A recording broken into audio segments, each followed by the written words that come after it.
The countdown reached 0.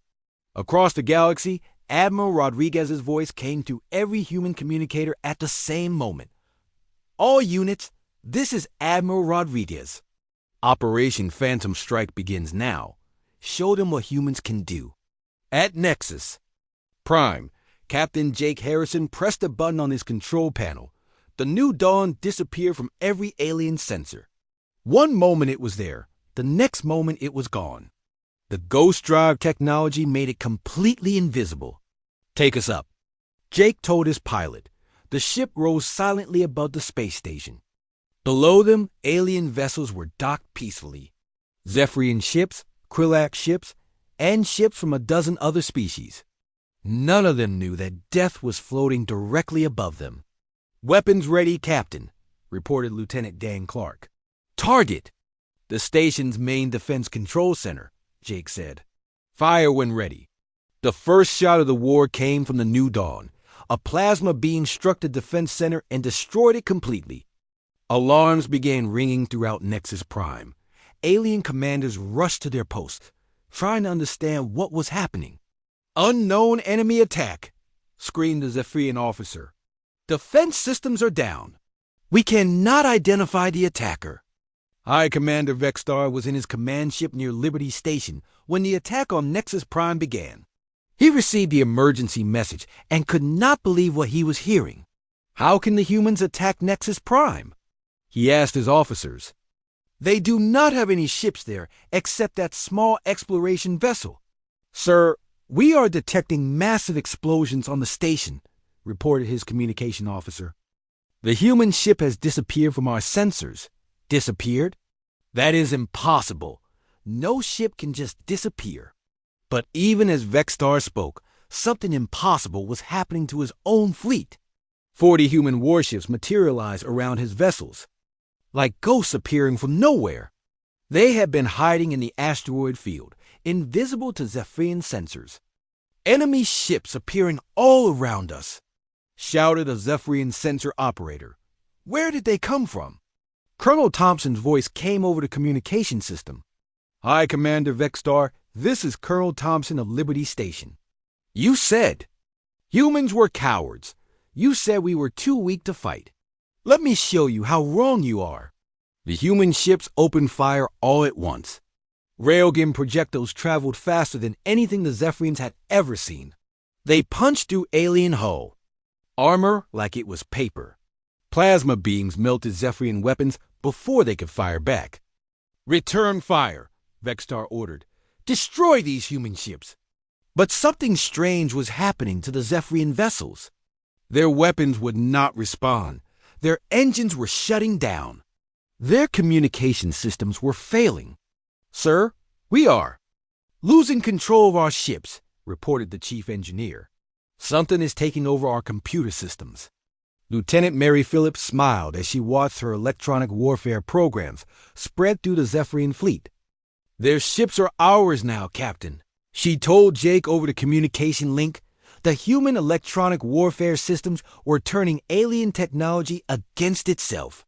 Zephyrian ships began firing on each other. Krillak's vessels lost power and drifted helplessly in space. The aliens' own weapons were being used to destroy them. On Zephyrian Prime, Commander Alex Foster gave the signal to his teams. "Execute," he said simply. Explosions erupted throughout the Zephyrian capital city. The main communication tower collapsed in a shower of metal and sparks. Power stations exploded, throwing the entire military district into darkness. The Zephyrian High Command was cut off from their fleets in space. "What is happening?" "General," Crickstar shouted as the lights went out in the command center. "Where are these attacks coming from?" He had no way of knowing that the human businessman who sold him communication equipment last week was really leading a team of elite soldiers. He had no way of knowing that the friendly human scientists working in his laboratories were really saboteurs who had been planning this attack for years. Alex Foster and his team moved through the darkened building like shadows. They knew every corridor, every room, every security system. They had been preparing for this night for 5 years. "Team Alpha, report," Alex said into his communicator. Communication systems destroyed, came the reply. The Zephyrians cannot contact their fleets. Team Beta report. Power grid is down. The entire military complex is without electricity. Alex smiled as he planted charges on the main computer. System. In 30 seconds, every piece of Zephyrian military data will be destroyed. Fleet positions, battle plans, weapon specifications, all of it will be gone. On Krillax 7, Commander Sudatus was leading her own attack. The Krillax had built their command center deep underground, thinking it would be safe from any assault. They were wrong. Sue and her team had spent 3 years mapping the underground tunnels. They had placed explosive charges at key structural points. When Sue pressed the detonator, the entire Krillax command complex began to collapse. Queen Zixar was in her throne room when the explosion started. The walls shook. Dust fell from the ceiling. Emergency lights began flashing. "We are under. Attack!" screamed one of her advisors. "The upper levels are collapsing. By whom?" Queen Zixar demanded. Who would dare attack the royal hive? She had no idea that the human teacher who had been educating Krillax children for 3 years was really a demolitions expert. She had no idea that the explosives now destroying her command center had been planted by humans who looked like harmless civilians. Sue Davis moved through the collapsing tunnels with practiced ease. Her team knew exactly where to go and how to get out safely. They had planned every step of this operation. Hive command is destroyed, Sue reported to Admiral Rodriguez. The Krillax have lost contact with their fleets. In space above Earth, the main human battle fleet was preparing for its own attack. Admiral Rodriguez had saved the best ships and the most experienced crews for this assault. Their target was the combined alien fleet that was heading toward human space. "All ships, this is Admiral Rodriguez," he said over the fleet communication system. "Today we end 30 years of pretending to be weak. Today we show the galaxy who we really are." The human fleet consisted of ships the aliens had never seen before. Battleships disguised as cargo vessels. Destroyers hidden inside what looked like passenger ships. Cruisers that had been built in secret shipyards and kept hidden until this moment. "Admiral, alien fleet detected," reported Captain Tom Baker from the battleship Thunder. 200 Zephyrian ships and 150 Krillax ships. They are moving in standard formation. "Perfect," Admiral Rodriguez said.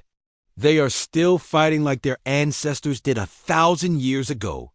Activate Ghost Drive. Take us." The human fleet disappeared from alien sensors. 350 human ships became invisible, moving like ghosts toward the alien formation. The alien commanders had no idea what was about to hit them.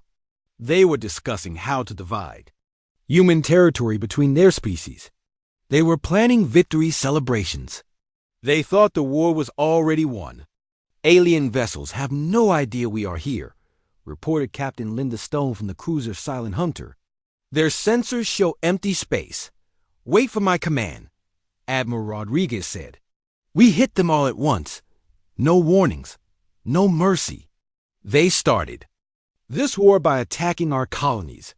We are going to finish it." The human fleet moved into position around the alien formation. The aliens continued flying forward, completely unaware that they were surrounded by invisible enemies. Dr. Amy Blake was still in the Zephyrian command center when the computer virus she had planted began to activate. The virus spread through the Zephyrian computer network like wildfire, taking control of everything it touched. "Sir, we are losing control of our systems," a Zephyrian technician called out. "Something is overriding our commands." Amy smiled as she watched Zephyrian military computers turn against their operators. Fleet coordination systems shut down. Weapon control programs crashed. Communication networks failed. "The humans," General Crickstar said suddenly. "This has to be the humans. But how?" "They are just scientists and traitors." Amy stopped pretending to work on her research. She stood up and looked directly at the Zephyrian general. "We are not just scientists and traitors," she said calmly. "We are the species you thought were cowards. We are the people you thought were weak. And we have been preparing for this day since the moment we met you. General Crickstar stared at her in shock. You ... you are a spy. I am a soldier, Amy said. And so are all the other humans you thought were harmless civilians. Back in space, Admiral Rodriguez watched as the alien fleet moved deeper into his trap. They were exactly where he wanted them. All ships, prepare to decloak, he ordered. Target their command vessels first. We destroy their leadership, and the rest will fall apart. Admiral, we have confirmed that alien homeworlds are under attack, reported his communication officer. All sabotage operations are successful. The aliens have lost contact with their fleets. Excellent, Admiral Rodriguez said. Now they will learn what happens when you attack humans. Now they will understand that we are not the prey. We are the predators. He looked at the alien fleet on his screen. 350 ships, completely unaware that they were about to be destroyed. All ships, Admiral Rodriguez said, decloak and fire. Show them the true face of humanity. The countdown had begun. In exactly 4 hours, Operation Phantom Strike would start. Admiral Rodriguez stood in the command center of Silent Thunder, watching screens that showed the position of every ship in the galaxy. Red dots were alien vessels. Blue dots were human ships. Soon, they would all come together in the biggest space battle in galactic history. Final status report, Admiral Rodriguez said. General Stone stepped forward with a tablet computer. All sleeper agents are ready, sir. We have confirmed contact with agents in 47 star systems. They are all waiting for the signal. Fleet status? 300 human warships are in position, General Stone said. The aliens still think we only have 50 ships total. They have no idea what we really have. Admiral Rodriguez nodded. 30 years, humans have been building ships in secret. They built them in hidden shipyards behind distant moons. They built them in asteroid fields where no one would look. They disguised construction ships as mining vessels. The aliens never suspected anything. What about our special operations teams? Commander Foster's team is ready on Zephyrian Prime, General Stone said. Commander Davis's team is ready on Krillax 7. All infiltration teams are in position. Commander. Alex Foster was hiding in a building near the Zephyrian military headquarters. He had been living on this planet for 5 years, pretending to be a businessman who sold communication equipment. The Zephyrians trusted him. They bought his products. They invited him to their parties. They had no idea he was really a human. Special Forces officer, Alex looked through his window at the huge military building across the street. Inside that building were all the Zephyrian fleet commanders. They were planning their next attacks on human colonies. They thought they were safe on their home planet. Team Alpha, report, Alex said quietly into his communicator. In position, came the reply. We are ready to take down their main communication tower. Team Beta, report. Ready, said another voice. We can cut power to the entire military district when you give the word. Alex had 12 people with him.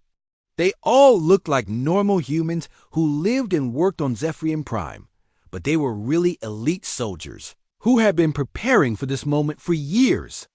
Remember, Alex said to his team, we hit fast and hard. We destroy their communication systems first. Then we take out their power grid. We want to cut them off from their fleets before they know what is happening. On Krillax 7, Commander, Sue Davis was making her own preparations. She had been teaching alien children at a school for 3 years. The Krillax thought she was a kind teacher who loved education. They did not know she was an expert in explosives and sabotage. Sue looked at the map on her computer. It showed the location of every important military target on the planet. The Krillax had built their command centers underground, thinking this would keep them safe. But Sue and her team had found ways to get inside. The Queen's Hive is here, Sue said to her team. It has 20 levels underground. We have people on levels 5, 10, 15, and 20. When we activate the charges, the whole structure will collapse. What about the Fleet Command Center? Asked one of her soldiers. Covered, Sue said. We have charges planted in the power core and the main computer room. When we blow them, the Krillax will lose contact with all their ships. Sue's team was even smaller than Alex's team, only 8 people. But they have been planning this attack for 4 years. They knew every tunnel, every door, and every guard schedule in the Krillax military complex. Back on Earth, Admiral Rodriguez received reports from teams all over the galaxy. Human agents were ready to strike at alien military targets on dozens of worlds. They had been gathering information, placing explosives, and preparing sabotage operations for years. Sir, we have a problem, said Lieutenant Colonel Brown, one of Admiral Rodriguez's communication officers. What is it? The Zephyrians are moving more ships toward human space. High Commander Vexstar is leading a fleet of 50 vessels toward the Liberty Station area. They plan to attack Colonel Thompson's forces. Admiral Rodriguez smiled. Perfect. Let them come. Colonel Thompson is ready for them. At Liberty Station, Colonel Thompson was indeed ready. His officers thought they only had 12 ships to defend the station. They were wrong. Hidden in the asteroid field nearby were 40 human warships, all equipped with the new Ghost Drive technology. The Zephyrians would not see them until it was too late. Sir, Zephyrian ships have been detected, reported Major Wilson. They will be here in 2 hours. Good, Colonel Thompson said. Signal the hidden fleet. Tell them to power up their weapons but stay invisible. We will let the Zephyrians get close before we spring the trap. Colonel Thompson walked to the station's main observation deck. He could see stars in all directions. Somewhere out there, Vexstar was coming with his fleet, expecting an easy victory. The Zephyrian commander thought he was about to destroy a small human military base. He had no idea he was flying into the most sophisticated ambush in galactic history. On the research station Horizon, Chief Engineer Tony Miller was making final adjustments to the Ghost Drive system. This technology would be the key to humanity's surprise attack. Alien sensors could not detect ships using the Ghost Drive. Human vessels could appear anywhere without warning. All ships have been upgraded, reported Dr. Kelly Adams. The Ghost Drive is working perfectly. We tested it on the cruiser Silent Wind this morning. It flew right past a Krillax patrol without being detected. What about the new weapons? Tony asked. Railguns are operating at full capacity, Dr. Adams said. The plasma cannons are charged and ready. The electronic warfare systems have been tested on captured alien technology. We can take control of their ship's computers. Tony looked at the screen showing the positions of human ships throughout the galaxy. They were all invisible to alien sensors. The aliens thought they knew where all the human vessels were located. They were completely wrong. The aliens fight like their ancestors did 1,000 years ago, Tony said. They form battle lines. They charge at their enemies.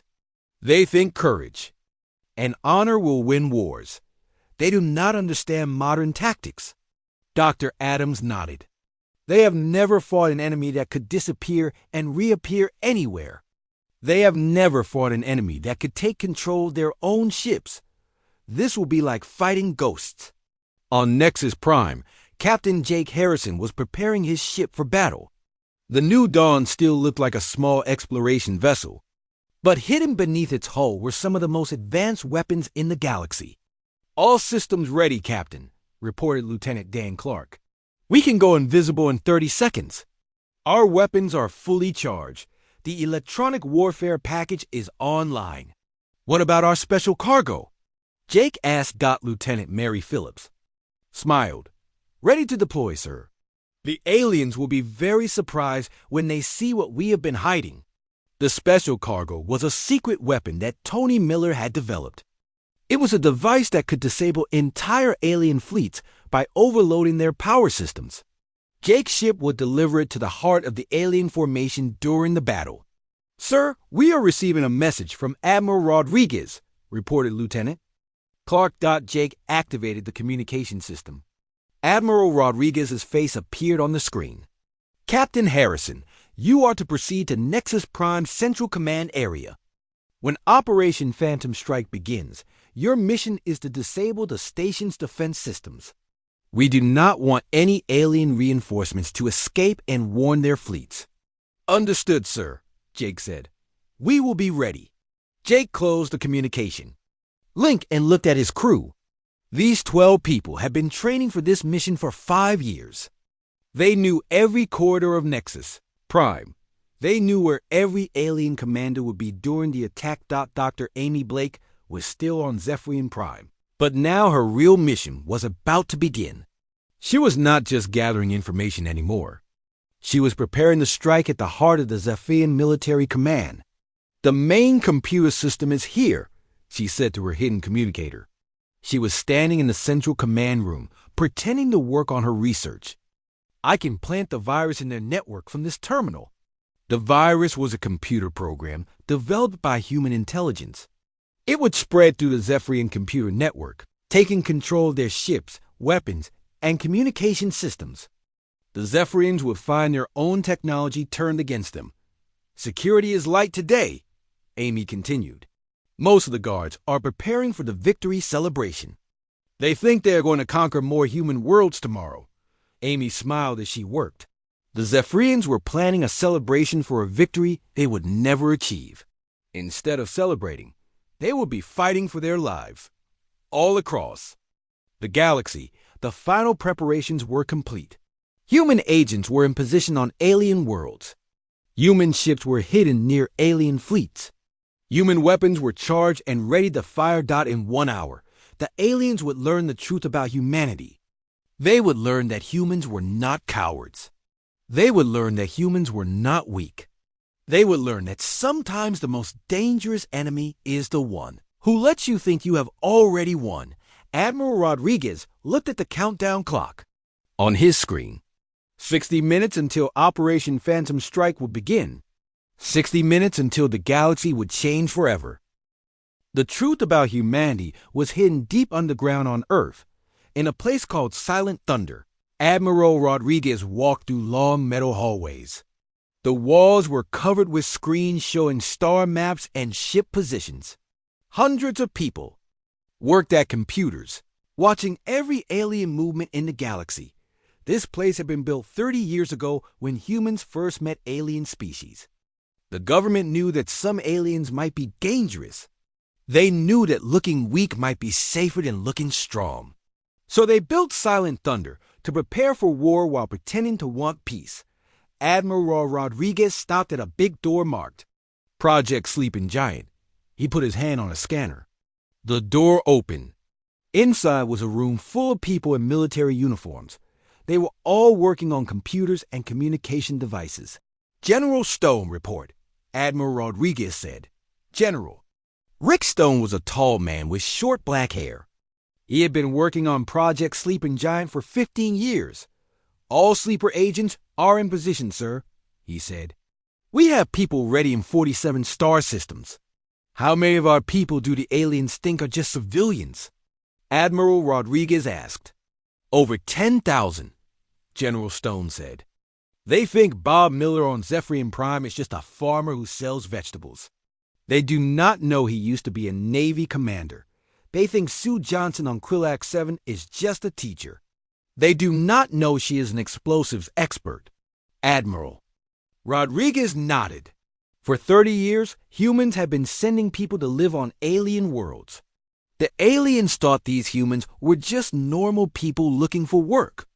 They did not know these people were really soldiers and spies. What about the colonies that were attacked? Admiral Rodriguez asked. Perfect retreat, sir, General Stone said. The colonists are all safe. They are hiding in the asteroid fields like we planned. The aliens think they ran away scared, but they are really waiting for orders. Admiral Rodriguez smiled. The alien attacks had been exactly what he hoped for. Now the aliens thought humans were cowards. They would not expect what was coming next. On the research station called Horizon, Chief Engineer Tony Miller was working on something very important. The station looked like a normal science facility.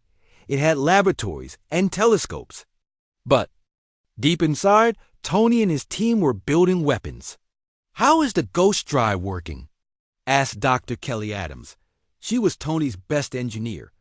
"Better than we hoped," Tony said. "The test ship disappeared from alien sensors for 6 hours. They could not see it, hear it, or track it. It was like the ship was not there at all. The ghost drive was based on human stealth technology. Earth's military had been building invisible airplanes and ships for over a century. When they learned how alien sensors worked, they found ways to hide from them too." "Are we ready to install it on the fleet?" Dr. Adams asked. "Almost," Tony said. "We need 2 more days. Then every human ship will be able to disappear when they want to." Tony walked to another part of the station. Here, his team was working on weapons. They were building railguns that could fire metal projectiles at incredible speeds. They were building plasma cannons that could melt through alien armor. They were building electronic warfare systems that could turn alien computers against them. "The aliens fight like knights," Tony said to his team. "They think honor and courage are most important. They do not understand sneaky fighting. They do not understand dirty tricks. That is why we will win." Back on Nexus Prime, Captain Jake Harrison was still pretending to be a peaceful explorer. His ship New Dawn was docked next to alien vessels. The aliens paid no attention to him. They thought his ship was too small to be dangerous. But inside the New Dawn, Jake's crew was very busy. They were installing new weapon systems. They were putting armor plating on the hull. They were adding the ghost drive technology that Tony Miller had developed. "Captain, the plasma cannons are ready," said Lieutenant Dan Clark. He was Jake's weapons officer. "Good," Jake said. "What about the railguns?" "Installed and tested," said Lieutenant Mary Phillips. She was the ship's engineer. "We also have the new electronic warfare package. We can hack into alien computer systems and take control of their ships." Jake nodded. The New Dawn still looked like a small exploration ship on the outside. But inside, it was now one of the most dangerous vessels in the galaxy. The same changes were happening to human ships everywhere. Cargo vessels were really disguised cruisers. Research ships were really destroyers. Even small private ships had hidden weapons. Dr. Amy Blake was still on the Zephyrian homeworld, pretending to be a scientist, but she was really doing something much more important.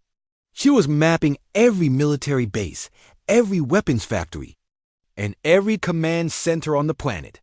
"The main command center is here," she said into her hidden communicator. She was looking at a big building in the center of the city. It has 30 floors above ground and 10 floors below ground.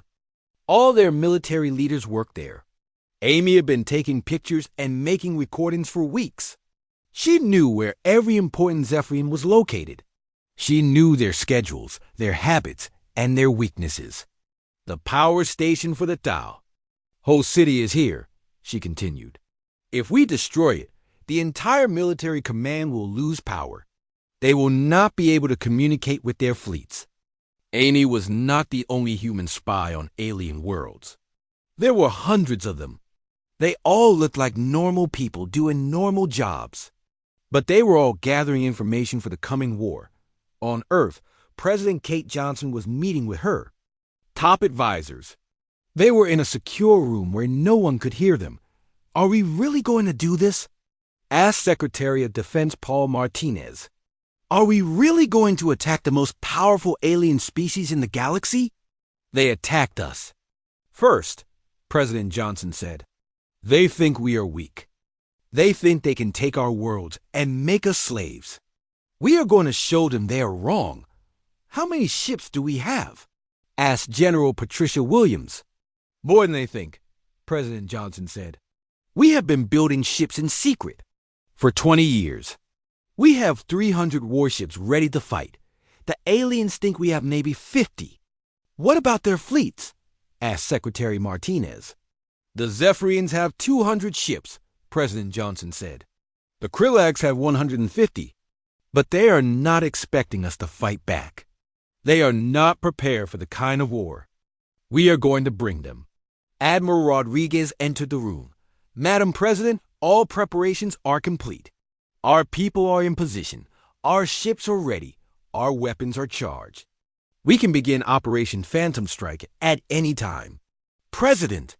Johnson looked at her advisors. They all nodded. They were ready? How long will it take? She asked. The first phase will be over in 12 hours, Admiral Rodriguez said.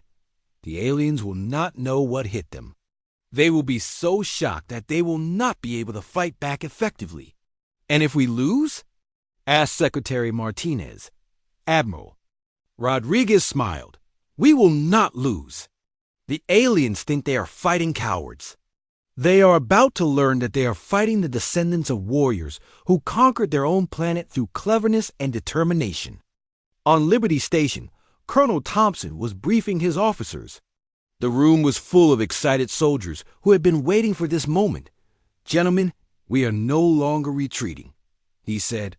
We are no longer running away. The aliens think we are scared. They think we are weak. They are about to learn the truth about humanity. What is the truth, sir? Asked Major Wilson. Colonel Thompson walked to a wall screen. It showed a map of the local star systems. Red dots showed alien fleets. Blue dots showed human colonies. Green dots showed something new. The truth is that we have been planning this war for 30 years, he said.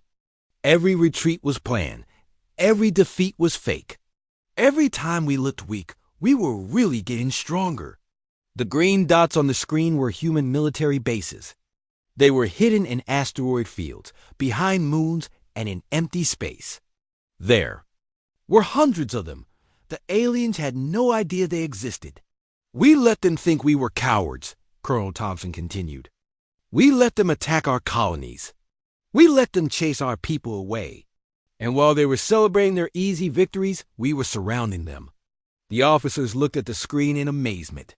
The alien fleets were completely surrounded by hidden human forces. They had walked into a trap. When do we attack? Asked Captain Foster. Colonel Thompson looked at his watch. In 6 hours, every human ship in the galaxy will attack at the same time. The aliens will find out what happens. When you underestimate humanity, far away in space, the alien fleets were still celebrating. They thought they had won an easy war. They thought humans were the weakest species in the galaxy. They had no idea that in 6 hours, everything would change. The time for hiding was almost over. The time for looking weak was almost over. The time for humanity to show its true strength was about to begin. 3 weeks after the meeting at Nexus Prime, the attacks began. The Zephyrian War fleet moved through space like a storm. Their ships were painted black and red. Their weapons were ready to fire. High Commander Vexstar led them himself. The first target was New Texas. It was a small human colony on the edge of space. The people there grew food and raised animals. They lived in simple houses made of wood and metal. They had no big weapons. They had no warships. When the Zephyrian fleet arrived, the colonists did exactly what Vexstar expected. They panicked. They ran around screaming. They loaded their families into small ships and flew away as fast as they could. They left behind their homes, their farms, and everything they had worked for. Vexstar watched from his command ship. He was disappointed. This is too easy, he said to his officers. I thought they would at least try to fight back. Humans are cowards, said his second in command. They always run when real warriors come. The Zephyrians landed on New Texas. They walked through the empty streets. They went into the empty houses. They found food still cooking on stoves. They found toys scattered on floors where children had been playing. The humans had left so quickly that they forgot to take many of their things. Look at this, one Zephyrian soldier said. He was holding a family photo. They even left pictures of their families behind. What kind of people do that? Vexstar crushed the photo in his clawed hand. Weak people, he said. People who do not deserve to live in the galaxy with warriors. The second target was Havens. Rest. This colony was bigger than New Texas. It had 10,000 people living there. They had built a nice town with schools and shops and parks.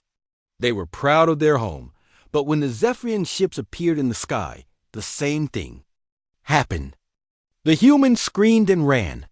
They grabbed their children and got on any ship they could find. They left Haven's Rest as empty as New Texas. The third target was Peaceful Valley. This was the biggest of the three colonies. 50,000 humans lived there. They had farms and factories. They had built a small spaceport. Some people thought they might try to fight back. They were wrong. The humans of Peaceful Valley ran away just like the others. They left their whole world behind. They flew away in their small ships like scared birds. Vextar could not believe how easy it was. Is this really the best the humans can do? He asked. Is this the species that sits on the Galactic Council? News of the attack spread quickly. On the Krillax homeworld, Queen Zixara heard about what happened. She was jealous. She wanted to attack human colonies too. The Zephyrians are taking all the good territory, she told her advisors. We should attack the humans as well. They are too weak to stop us. But Queen, said one of her advisors, we are supposed to be fighting the Zephyrians, not the humans. Why? Not fight both? Queen Zixara asked. The humans have many nice worlds. They have resources we need. If they are too cowardly to defend themselves, we should take what we want. So Queen Zixara sent her ships to attack human colonies too. The Krillax fleet was different from the Zephyrian fleet. Their ships were round and silver. They moved together like a school of fish. They made clicking sounds as they flew through space. The Krillax attacked 5 human colonies. The result was the same every time. The humans ran away. They left behind their homes, their belongings, and their worlds. They seemed too scared to fight back. Colonel Matt Thompson was in charge of Liberty Station. This was a military base on the border between human space and alien space. He got messages about all the attacks. He read reports about humans running away from their homes. His officers were angry. Colonel, we have to do something, said Major Pete Wilson. We cannot let the aliens chase our people away from their worlds. The humans from those colonies are asking for help, said Captain Ann Foster. They want us to send ships to protect them. Colonel Thompson looked at the reports again. He was a big man with gray hair and serious eyes. He had been a soldier for 30 years. He knew about war. He knew about fighting. He also knew about something else. He knew about following orders.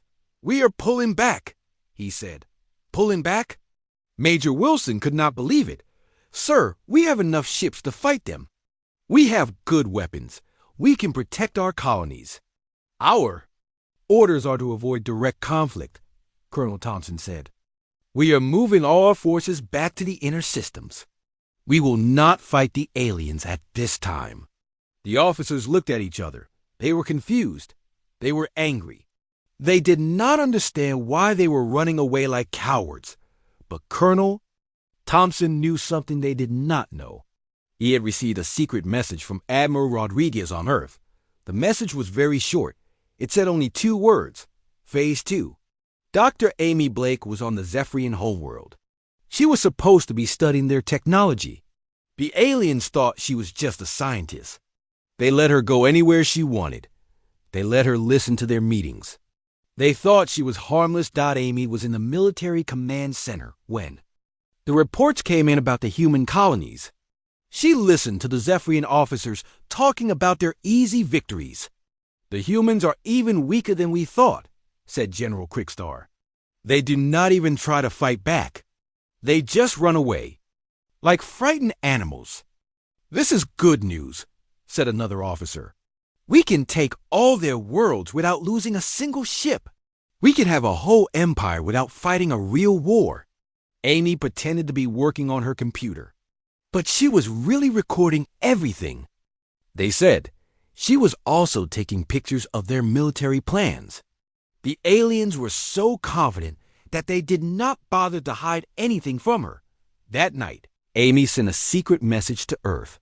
She used a special communication device that was hidden in her medical kit. The message went to Admiral Rodriguez.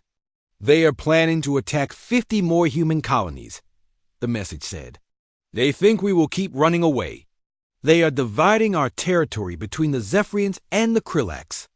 They plan to make you slaves or drive us out of this part of the galaxy." On Earth, Admiral Rodriguez read Amy's message. He was sitting in a room deep underground. This room was called Silent Thunder. It was the most secret place on Earth. Very few people knew it existed. Admiral Rodriguez was not surprised by the message. He had expected this to happen. He had been preparing for this day for 20 years. He pressed a button on his desk. "A voice answered immediately. "Yes, Admiral." "Tell President Johnson that Phase 2 is complete," Admiral Rodriguez said. "The aliens have taken the bait. They think we are cowards. They think we will keep running away." "What are your orders, sir?" "Admiral." Rodriguez looked at a big screen on the wall. It showed a map of the galaxy.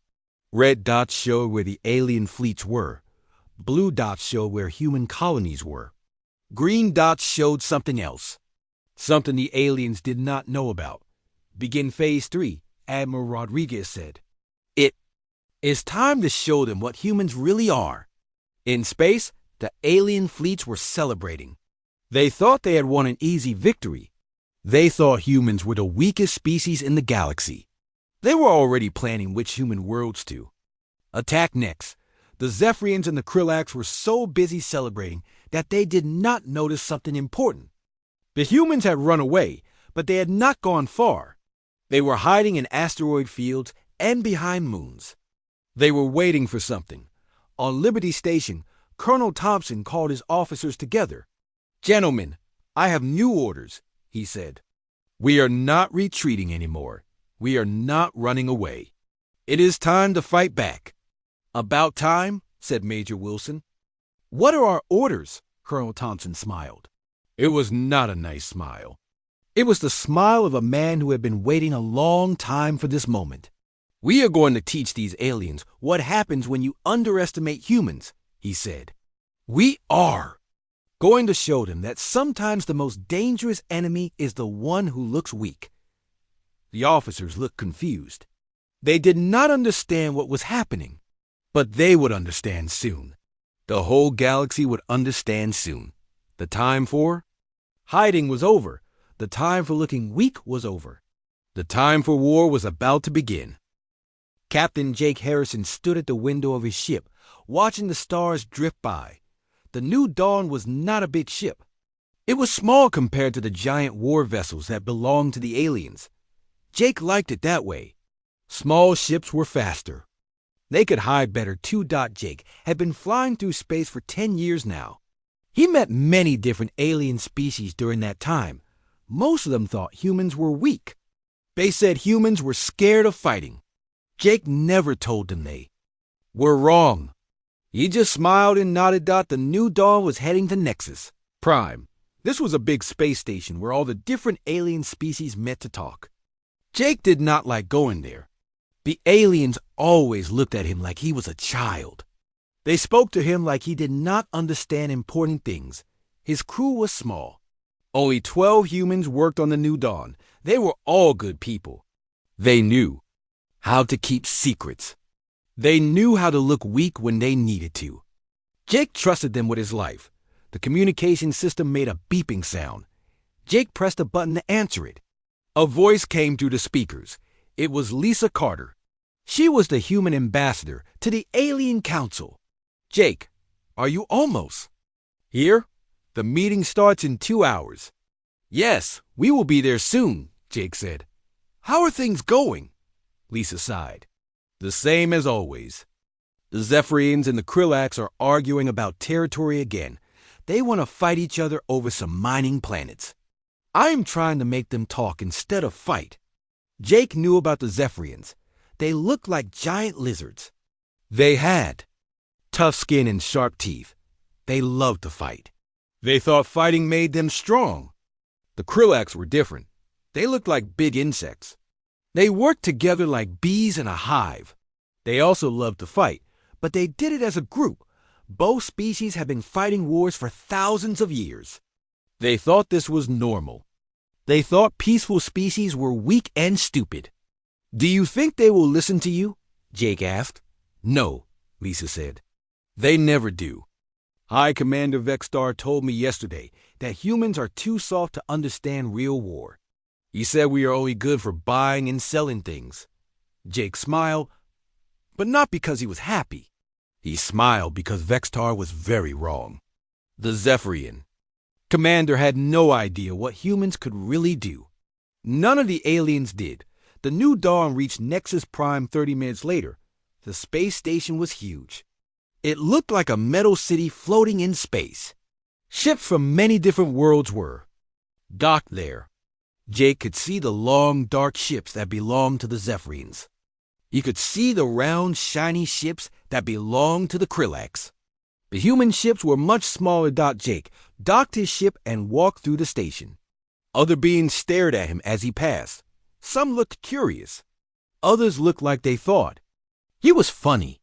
A few looked like they felt sorry for him. The meeting room was very large. It had seats for representatives from 50 different species. Jake found the human section. It was small. Only 3 seats were there. Lisa Carter was already sitting in one of them. She looked tired. "How long have you been waiting?" Jake asked as he sat down. 2 hours, Lisa said. "I got here early too." Read the reports. The Zephyrians attacked a trading post last week. They said it was an accident. The Krillax say it was on purpose. Now they want to attack a Zephyrian mining station. Jake nodded. This was how it always went. The aliens fought about everything. They never tried to solve problems with words. They only understood strength and violence. High Commander Vexstar walked into the room. He was 8 feet tall with green scales and yellow eyes. His uniform was covered with medals from battles he had won. He looked around the room until he saw Jake. Then he laughed. "Look, the human pets are here," Vexstar said loudly. "Have you come to tell us how to make peace? Have you come to teach us about being gentle?" Other aliens in the room laughed too. Jake felt his face get hot, but he did not show his anger. He had learned to hide his feelings very well. "We are here to help," Jake said calmly. "Fighting costs many lives. Trading and talking costs nothing." Vexstar laughed harder. "This is why your species will never be important. You think words can stop wars. You think being nice will protect you. In the real galaxy, only the strong survive." Queen Zixar of the Krillax entered the room. She was the size of a small car with 6 legs and 4 arms. Her body was covered in hard black shell. Behind her came 20 smaller Krillax who moved exactly like she did. "The humans speak of peace again, Queen," Zixara said. Her voice sounded like clicking metal. "They always speak of peace. It is because they are afraid to fight. They know they would lose. We prefer to solve problems without violence," Lisa said. "Many conflicts can be resolved through negotiation." "Resolved?" Vexstar said. "You mean surrendered. You mean giving up. That is what humans do best." Jake watched the alien leaders take their seats. More representatives came in. The bird-like Axtrons, the rock-like Gornids, the energy beings called the Flux. They all looked at the humans the same way. They thought humans were weak. The meeting began. Lisa tried to present a peace plan. She had worked on it for weeks. It was a good plan that would let both the Zephyrians and the Krillax get what they wanted without fighting. But the aliens did not listen. They interrupted her. They made jokes. They talked about her like she was not there. "Human solutions are always the same," Vexstar said. "Give everyone a little bit of something. Make everyone share. This is what children do with toys. This is not how real warriors handle territory." "The Zephyrians took our mining rights," Queen Zixar said. "We will take them back. We will take more than they took. This is justice." "Try it," Vexstar said. "We will crush your hive ships like eggs." The two leaders stood up. Other aliens in the room started choosing sides. Some supported the Zephyrians. Others supported the Krillax. None of them paid attention to the humans anymore. Jake watched it all happen. He saw how the aliens acted. They were proud. They were angry. They thought fighting was the only way to solve problems. They had no idea how to be sneaky. They had no idea how to plan for the long term. This was their weakness. They thought strength meant being loud and obvious. They thought courage meant always fighting. They could not imagine that sometimes the smartest thing to do was to look weak while you got stronger. Jake touched a small device on his belt. It looked like a normal communication tool, but it was really a recorder. It was sending everything that happened in this room to a secret base on Earth. Admiral Sam Rodriguez would want to know about this meeting. The meeting ended with no agreement. The Zephyrians and the Krillax were going to fight. Many beings would die. Lisa had failed to make peace, but that was not her fault. The aliens did not want peace. As Jake and Lisa left the meeting room, Vexstar called out to them. "Tell your human leaders something," he said. "Tell them that real war is coming to this galaxy. Tell them that the strong will take what they want from the weak. Tell them that their time of hiding behind words is over." Jake stopped walking. He turned around and looked at the big lizard alien. For just a moment, he let his real feelings show in his eyes. Vexstar saw something there that made him step back. But then Jake smiled his normal, friendly smile. "I will tell them," he said. "I will tell them exactly what you said." Jake and Lisa walked back to their ship. Neither of them spoke until they were alone. "How much longer do you think we can keep this up?" Lisa asked. Jake looked out at the stars. "Not much longer," he said, "but that is okay. We are almost ready." Far away on Earth, Admiral Rodriguez was reading the report from the meeting. He was reading reports from many places. All of them said the same thing. The aliens were getting ready for a big war. They thought humans would be easy to defeat. Admiral Rodriguez smiled.